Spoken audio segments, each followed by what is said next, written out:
Welcome to Kenton's videos. Enjoy the video. You start by adding a form that actually sends files.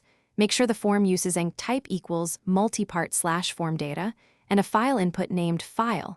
Once done, create or pick an uploads folder and define its path and configuration so you can change it later without code edits.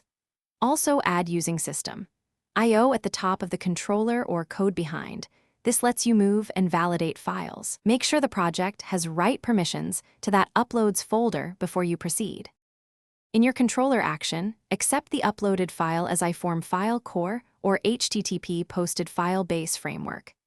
Then validate immediately. Check length, content type, and file extension against an allow list. This prevents malicious uploads.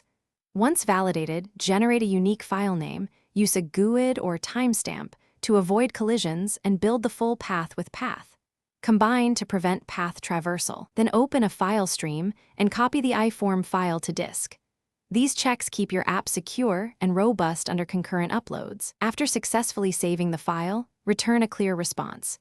JSON with file info or a redirect to a confirmation page.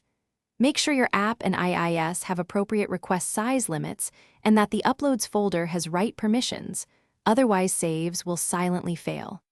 If something goes wrong, log the exception and check the full path, permissions, and max request settings. One key troubleshooting tip: verify the server-side path matches the configured upload path. Thanks for watching. Consider subscribing if we helped you.